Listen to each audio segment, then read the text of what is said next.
sorry. June 15th, Paramount Plus. So, yes. I think you guys have Paramount Plus here, right? Yes. You watch it on Paramount Plus? It's very fresh. We have it like for the first month or something, but it's Oh, okay, So, I know that you can't talk about the second season, obviously, but could you talk about the difference between how was the shooting between the first season and the second season? Is that allowed? Yeah, so the first season we were filming during the pandemic, and Canada, we filmed in Toronto, Canada, and the rules in Canada were very strict. So when I flew over for the first time, beginning of 2021, to the point where, I couldn't even leave my house to take my dog for a walk. I had to hire a dog walker to come, I could not leave the house.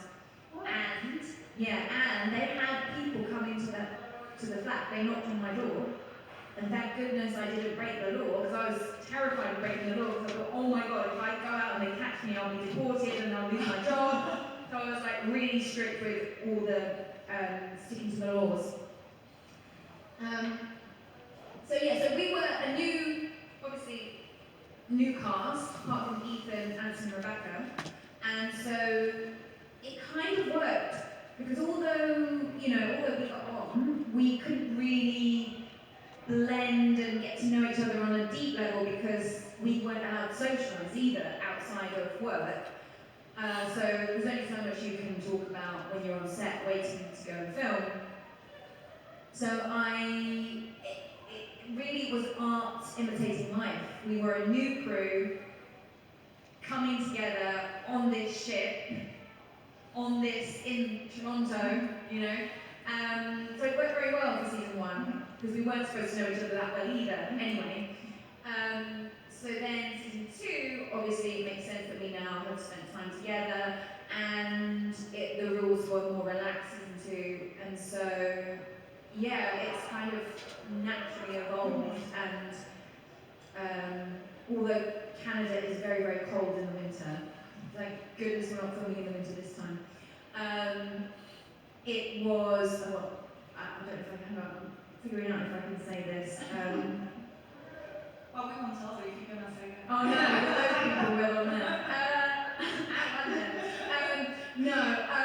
I think I can say this, that, we had some scenes, no, I can say this because there was press out there, but so there were some scenes that I filmed outside in the Canadian winter for season 2, and we were filming in minus 17 degrees, but it felt colder.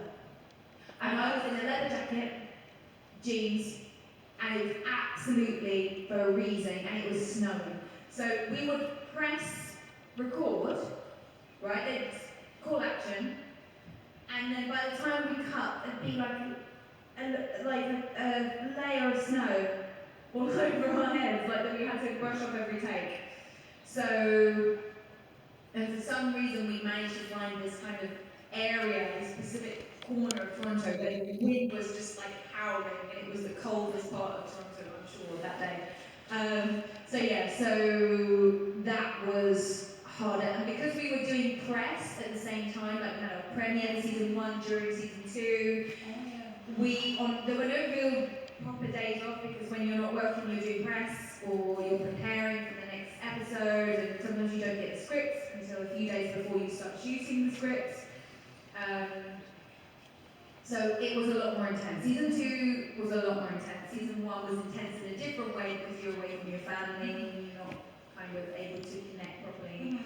It was both fun in their own ways. Is it going to be the same this year when you start shooting season 3, that it blends kind of with the premiere, so you don't have to wrestle the press and shooting? I think so, yeah.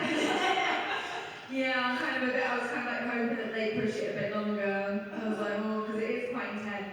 It's amazing, it's great to speak about it, but it's just full on, because it's a bit, it's a lot. Yeah, it's too much. Yeah. Well, but it's awesome that you know that you're going to shoot the 3rd season, and like the 2nd season is not even out us because we were gonna see it. So definitely excited about Lan.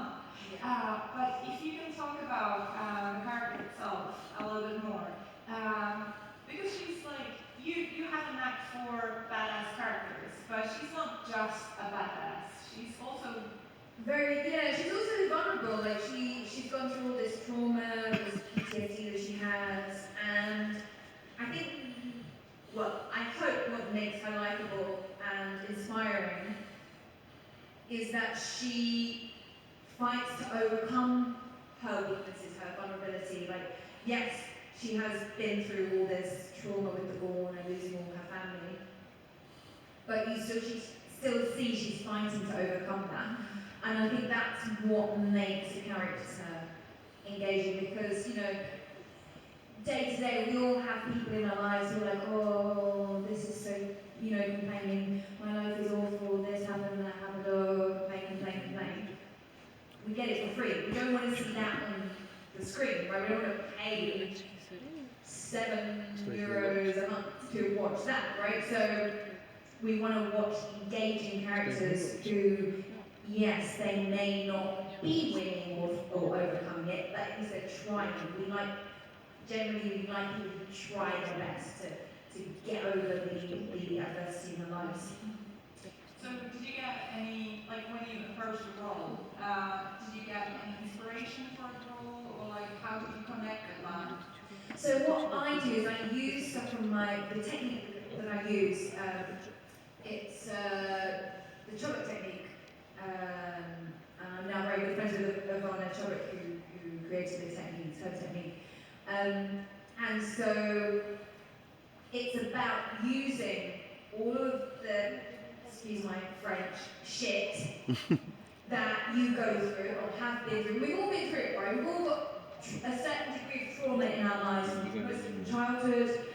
And even if we don't think we do, if we really sat down and thought about it, we've all got something. And so it's about going back to those things that affected you the most when you were a kid, and or in your life in general. But it tends to be that those patterns that were formed in early childhood then repeat themselves in our adulthood until we learn the lesson, kind of thing, right? So it's using that stuff, putting it into the character. So I'm using my childhood stuff, or trauma in general. And then, so when she's talking about the born, I'm talking about my thing that was most challenging for me in my life and trying to overcome that. So it's kind of cathartic in a way, because I am overcoming myself through the arm, in a way. So I personalise everything, I personalise the people I'm talking to in every scene, to make it as real as possible. And you boil it down to the core emotion of what that person really wants and needs to get from the scene or from the show in general, the story arc. And there's core emotions and needs that we all need universally. So in that way, this technique helps cross any language and cultural barriers, because even if you don't understand what the arm's saying, you can feel her. Hopefully. Well, definitely. Yeah. So the last name is Moon and Sing. In World of Star Trek, that carries quite heavy weight to it. So how did you connect with that? So I did do some research, obviously when I got the role. I was in quarantine for 2 weeks, so I could watch a lot of Star Trek. And so I watched the Wrath of Khan, Sea Space. There's not loads on him, to be fair. There's not a load of information on him. So and also because La'an is the opposite of him. They have some things in common, like, she's very tactical, she's a badass, she's, very skilled when it comes to being her security chief, and which obviously has similarities to Khan in a way, although he's doing it for different reasons. She's doing it for good, he's doing it for bad. Yeah, so I mean, I didn't really need to go too much into that because she's not, although she's related, you could be related, yourself, or you could be related to your grandfather, but be completely different, have completely different opinions and values. It's just DNA. So, but who knows? That DNA could come out some way later. We don't know. Hopefully not. Hopefully not. Yeah. Your role also comes with quite a lot of physicality. So how did you approach that? I was because the first season, in the first episode, I didn't have I did have a stunt double, but we didn't use the stunt double. So I was very happy that I got to do that because we had time to rehearse the fights and things like that. The first episode. Episode 3 I did have a stunt double because there were a lot of throws and it's much easier to throw the punches than to receive them. The receiving of them is like, oh God. As soon as I hear that I'm going to be receiving punches, I'm like, oh, who's the stunt double? Where is she? How's that? Why? Because to react to something that you're not being hit by, because obviously you're not actually being hit. Is that the timing or? No, it's the muscle. It's the muscles, and it's literally you've got to tense up and react like that, like almost giving yourself whiplash. And then obviously when it comes to somebody knocking you out onto the floor, you've got to land on the floor at some point, right? So to make it look real, so that's the hard part, taking the back shoot again and again and again. It builds muscle tension and bruises and all sorts. So I'd much rather let the stunt doubles do that part. But if it's a fight, which is more, I love the fights, I used to be a dancer, so the fight things for me are always like choreography, dance choreography, I like to treat it like that. So that's fun for me when I can do it, there's no falls or reactions and that I can do it. But yeah, there obviously were stunt doubles. And then within episode 9 of season 1, I used to do parkour quite a lot. And so episode 9, I said to the stunt guy, he's like, ooh, can I do some parkour into that pod? And he was like, yeah, we can. I was like, so we made it easy, but I was like, ooh, I hoped one day that would come in handy. So, Do you still do parkour? Not as much, it's just because the thing is, you have to really train your body to take the jumps because you're doing it on concrete, on urban landscape. So pounding and pounding concrete again and again, you have to have strong leg muscles to be able to take the impact. But nowadays I don't have as much time to make sure that I'm fully strong to be able to take that. So I don't want to injure myself. So not as much. I mean, I could, but let's just say yeah, I do. Is the parkour helping in acting? Because I guess you have to be mentally ready a little bit. Yeah, it genuinely does. That mindset of parkour, if anyone's ever tried it, it's like a meditation because you can't imagine there's even if it's, let's say that, which is probably 6 foot, right? That white bit there. That, you could jump it and not break your leg, but still it's going to probably hurt a bit, or imagine double the height of that. You've got to be careful because if you don't know that you can jump that, and if you're not focused and in the moment, you can easily miscalculate and injure yourself quite badly. So it's all about being in the moment, and I think for acting as well, that's kind of what acting is, listening and reacting in the moment. You've got to be present and really feel like you're there with Pike, with Scott, with Uhura, So definitely, yeah, it kind of was a meditation for me, yeah. Okay, so we've got a bunch of questions from the app. Yeah. One of them is, what Star Trek meant to you before you got the role of Wa'an? I'm not gonna lie, Not loads, because I wasn't exposed to it much as a kid. Like I kind of saw it on TV here and there, but I wasn't like encouraged to watch it or anything.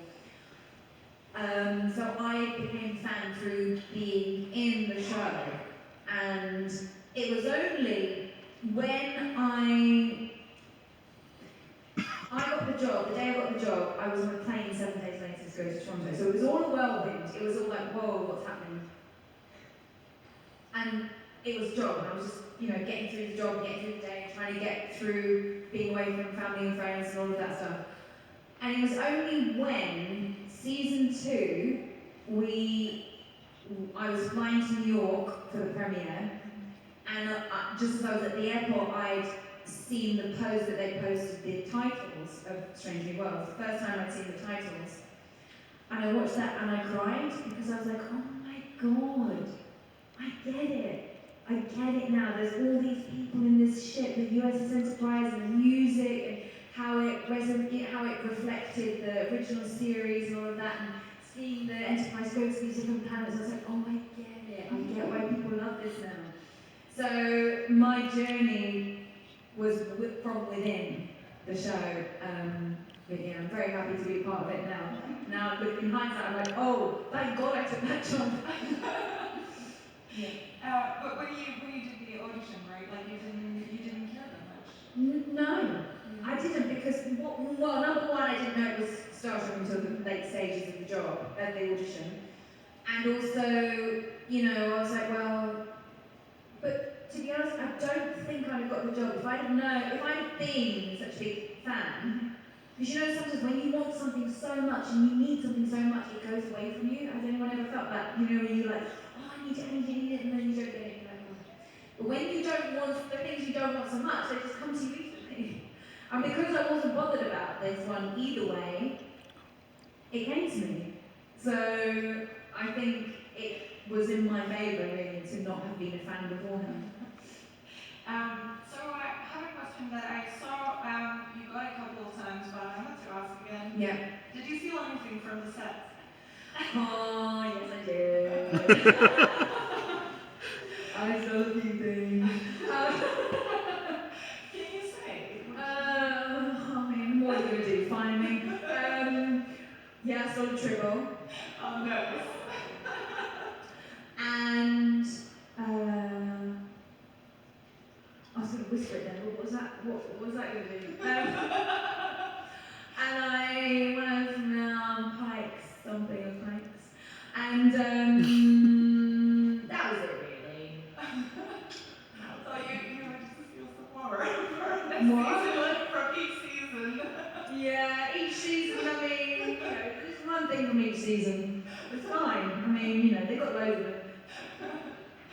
And I'm not the only one who steals from the set, by the way. So by the end of shooting, the whole set. Yeah. There's no set, it's all gone. Well, they have to come for it. That's exactly. So, if we go back in the time, how did you actually become actress? What was the reason? What drove you to it? So I was dancing from the age of 4, and then I went to a performing arts school because I realised I wanted to do some theatre. So I studied singing, dancing, acting. So I, did ballet, and then go to maths, and then I do singing, and then I go to history lesson. And then I studied there for 5 years, and then I went into a musical in Germany, actually, singing German. My first musical, I lived das Musical. And I was there for like a year, and then I realised I didn't want to do musical theatre because I wanted to be a lead, and the ensemble, I was like, oh my god, we have to get in 2 hours early to warm up, and I was like, I want to be at the front. I was like, how am I going to get this sexy woman to work my way up to the front? I know, I'll go and get into TV and film, and I'll come back, and then maybe they'll give me the lead roles, because you know how it is that unless you've got a name, you can't. So then I went to TV and film, and slowly kind of built my way up. And then now I hope somebody might give me a musical to play the lead in a musical. So yeah, so I'm kind of starting that journey, slowly kind of trying to push it out to the universe that I sing as well. So we'll see. Well, I hope you're gonna expect some musical episode in Star Trek. That would be amazing. That would, we need to pitch that to them. But I'm very curious because you mentioned Aida das musical. Aida das Musical. How's your German? Mein Deutsch ist sehr schlecht. Aber I don't know, I can't remember anymore. I did used to be, I had to get by in German obviously because I was living in Essen, which is an industrial city, so there's no, like, a lot of people didn't speak English. Like, I would go into the supermarkets and either they knew I was struggling, they wouldn't speak English to me, so I had to learn to get by, yeah. So there is a question from the app, which is asking, since you worked also on Chong English. Yes. So someone is asking about how it was to work with Rowan Atkins. I mean, I was hardly in it, but it was very brief, but what I will say, he was again and again, he was like again, with his takes. He was very professional and perfectionist, like he wanted to get it right, which I thought was great, yeah. Okay, we will get to that, but like speaking of being hardly in it, can you tell us how you were almost in Star Wars? Well, I was in it. I was on the set the first day of filming. So I was there with them all on the first day, and in the middle of the desert in Abu Dhabi, and yeah, it was crazy. Like you had to give your phones in and stuff, and like I had this whole like I don't know what alien because they weren't allowed to read any description. But I was some kind of alien thing. But you could see me. It was just makeup and a costume, and. Yeah, so, and it happens a lot. I know another friend who got cut out of it as well. She was in it as well, and she got cut out. So, you were there in the desert, so did you have... It was linked to Ray's, it was Ray, right? Ray, at the very beginning, so long ago, I can't remember, but in the desert, when the stormtroopers come. So what did you do? I had a little boy in it, and it was, yeah, I actually filmed it twice.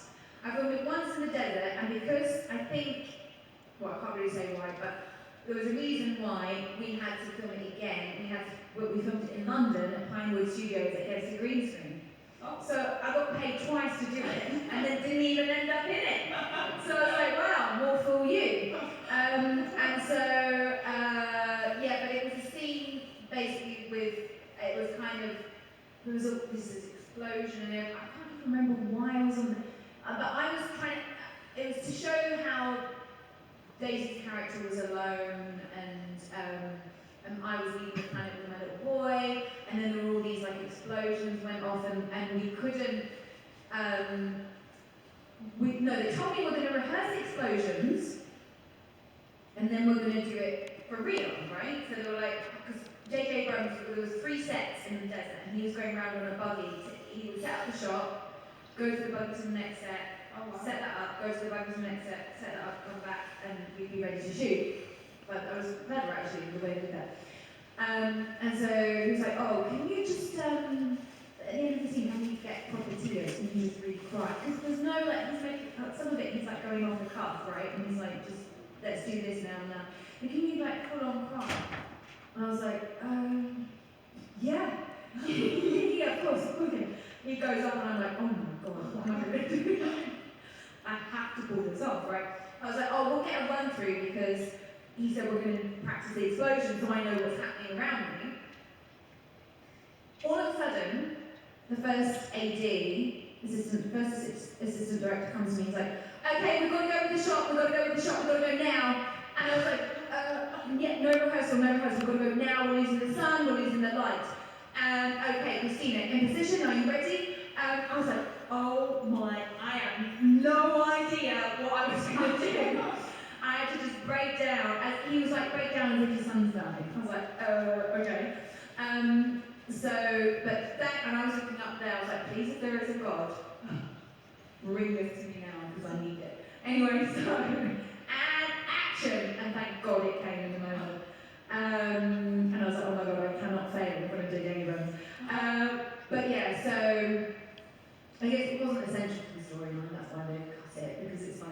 But it was a great experience. I'm working with one of the biggest, best directors in the world. So When did you learn that they cut it out? Like when you went to the premiere, or did there was a cast and crew screening. So it was a cast and crew screening, and I was like, I could have told it from them. But it was fine. I mean, it happens, you know. Yeah. Okay, so Keith, a question from the audience. Hi, it was really interesting for me when you said you did parkour. So I'm trying to do it myself. Oh, amazing. And how long did you train? And what did you learn? Or do you know? Did you roll around and cut leaps? Yes. Maybe. Yes, all of those. I started doing parkour. It was my little sister. She's this big. She's also a dancer, and she had a friend who was like a parkour athlete. And she's like, oh, Leon wants me to go and do a parkour class with him. Will you come? And I was like, no, I'm not going to go and break my leg doing parkour. And she's like, well, you know, if you want to be an action actress, you should probably do it. And I was like, okay, right, okay, I'm coming. And so, this was 2011, it's a year after I was in Prague. And we went to this club, it was indoors, it was like a dance floor, front floors, all indoors. And they played cool dubstep music, it was so much fun, it was like dancing over obstacles. And me and my sister absolutely loved it. She was like, oh my god, this is dancing, but it's music and over obstacles, brilliant.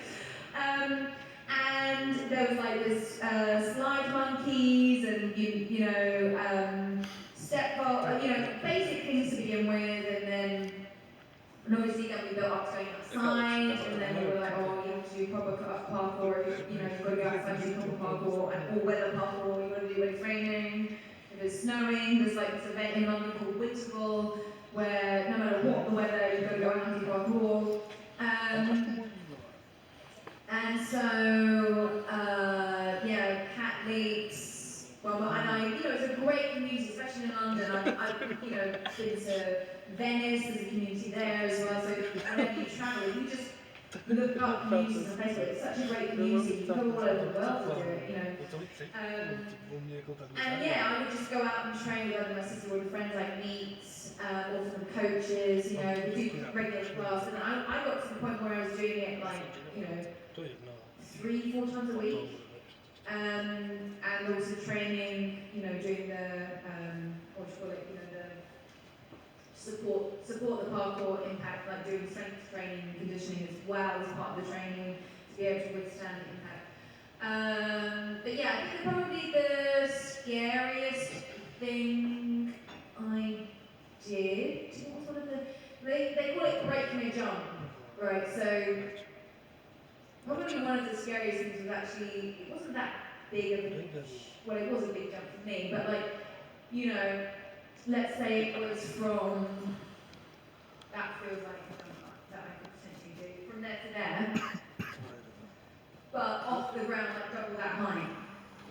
Precision jumps on height? Yeah. So that was probably the biggest thing that I did, because I was like, oh, if I fall, if I don't make that jump, I'm going to break a leg, if I don't make that jump. So